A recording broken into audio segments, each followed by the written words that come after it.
Chaque métropole européenne a sa propre histoire et ses propres caractéristiques bien particulières. Cependant, leur visage est familier car elles ont connu les mêmes évolutions au même moment. Sur ces vues du ciel de Berlin, Paris, Londres, Bruxelles, Amsterdam, vous distinguez cette familiarité, un même plan. Voyez sur ces images satellites le calque qui correspond, à peu de choses près, au tracé jaune des voies d'accès vers les capitales.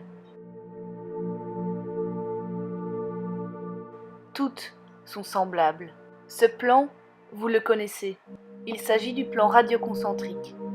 Dans radioconcentrique, on entend radio, ou plus précisément un système d'ondes qui se propage en arc de cercle depuis la source qui les a produites. Dans concentrique, on entend qui se forme autour de son centre. La ville a grandi de façon circulaire, en ondes, autour de son centre. Ce centre, en fait, correspond à l'ancienne ville médiévale. La ville a grandi hors de ses remparts. Prenons l'exemple de Bruxelles. Au XIXe siècle, on détruit les remparts pour aérer et moderniser le pourtour du centre-ville.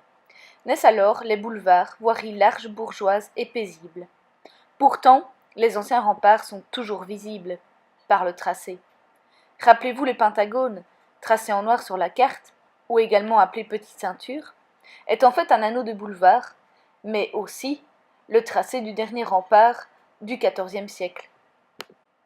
Aujourd'hui, les boulevards, qui forment donc le premier anneau autour du centre, permettent aux différents transports de transiter autour du centre-ville pour y entrer ou en sortir.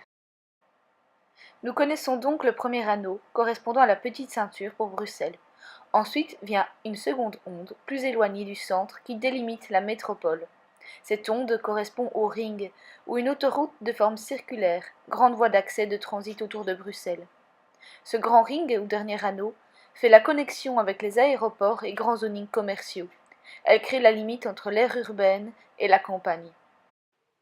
Enfin, nationales, chaussées et avenues, tracées également en noir, permettent la connexion entre ces différents anneaux, ondes ou encore couronnes, tels des rayons de la roue d'un vélo. Cependant, cette croissance a des risques, car elle grignote toujours un peu plus de territoire. Quelles sont alors les limites entre l'aire urbaine et l'aire rurale ? Aussi, cette progression circulaire ne tient pas compte des contraintes du territoire, comme un relief accidenté, chaîne de montagnes pour Genève et Turin, un littoral pour Marseille, un cours d'eau ou un sol instable à la construction. Certaines métropoles doivent briser le radioconcentrisme et repenser les plans futurs adaptés aux particularités du site, comme Amsterdam, encerclé par l'eau, qui doit construire de nouveaux quartiers flottants.